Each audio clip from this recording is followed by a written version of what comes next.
Salut à tous, bienvenue sur SIC, Cash is King, la chaîne où on décrypte ensemble le monde de la finance. Aujourd'hui, on va parler des différents types d'actions en bourse. Parce qu'avant d'investir, il faut comprendre dans quoi on met les pieds. Ne pas distinguer les types d'entreprises cotées, c'est prendre le risque de mal interpréter les signaux du marché. Un PER élevé peut être justifié pour une entreprise en forte croissance. Un PER faible, en revanche, n'est pas toujours une bonne affaire. Par exemple, pour une valeur cyclique comme Stellantis ou Airbus, cela peut simplement indiquer que l'on est en haut de cycle. Et une forte baisse sur ce type de titre peut être une opportunité ou le signe annonciateur d'une récession. Comprendre ce que l'on analyse, c'est la base de toute décision d'investissement, et en voici quelques-unes. Les large caps, ce sont les poids lourds de la bourse. Leur capitalisation boursière dépasse les 5 milliards d'euros. La capitalisation est obtenue en multipliant le nombre d'actions par la valeur d'une action. Par exemple, si une entreprise A possède 20 actions à 10 euros l'action, alors la capitalisation de cette entreprise vaudra 200 euros. Quand en plus ils ont une grosse stabilité, des années de bénéfices et des dividendes réguliers, on les appelle les blue chips. C'est le top, du solide, du fiable. Moins de volatilité, mais aussi moins de surprises. Ce sont en général des entreprises qui nous viennent tout de suite à l'esprit lorsque l'on pense à un secteur. Comme par exemple l'entreprise Hermès pour le luxe. Bref, si tu cherches de la stabilité dans ton portefeuille, les blue chips, c'est un peu le père tranquille de la bourse. On parle ici des géants comme LVMH, Sanofi, Total Energies, etc. Ensuite, on a les mid-caps entre 1 et 5 milliards d'euros de capitalisation et les small caps en dessous d'1 milliard. Ces boîtes sont plus petites, souvent plus jeunes, parfois innovantes. Elles ont plus de potentiel de croissance, et opèrent sur des marchés en croissance et avec des acteurs peu établis. Toutefois, elles comportent plus de risques et sont plus volatiles. En effet, leurs produits sont souvent basés que dans un seul pays, par exemple la France, et sont donc soumises à l'économie française. De plus, dans la plupart des cas, ces entreprises ne possèdent qu'un seul produit à commercialiser, les rendant dépendants d'une seule source de revenus.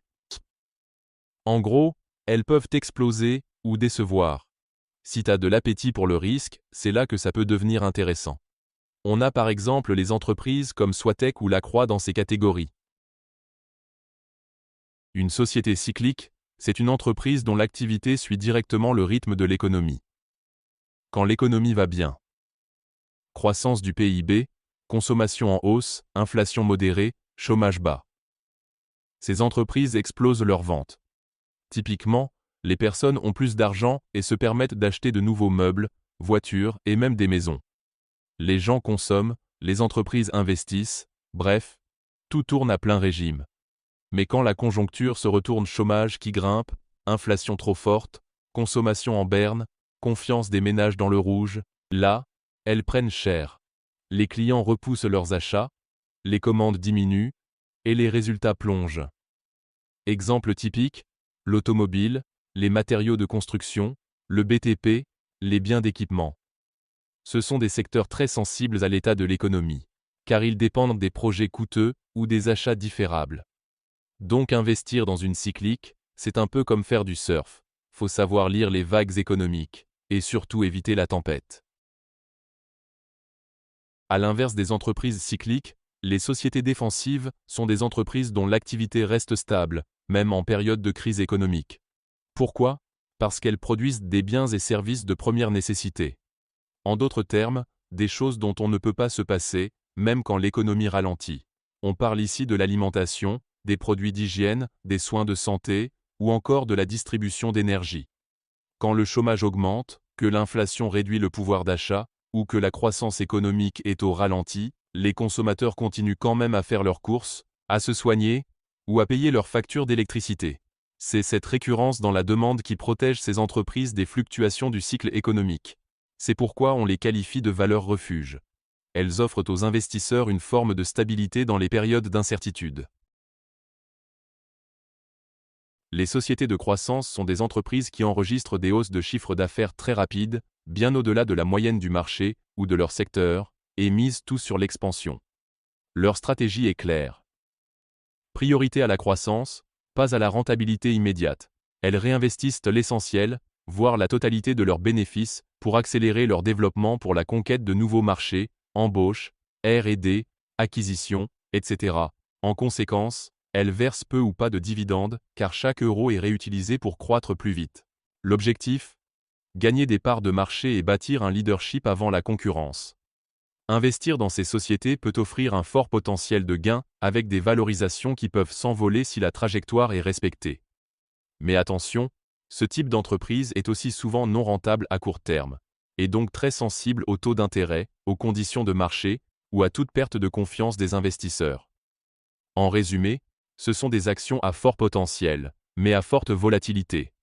Elles peuvent multiplier leur valeur par 5, comme perdre 50% en quelques mois. Il faut donc savoir ce qu'on fait, et accepter une part de risque plus élevée. Les valeurs de rendement sont des entreprises matures, souvent bien établies, qui affichent une croissance faible, voire quasi nulle. Elles évoluent généralement sur des marchés stables ou en fin de cycle, où les opportunités d'expansion sont limitées. Du coup, plutôt que de réinvestir massivement leurs bénéfices, elles préfèrent les redistribuer aux actionnaires, sous forme de dividendes. C'est pourquoi on les appelle valeurs de rendement.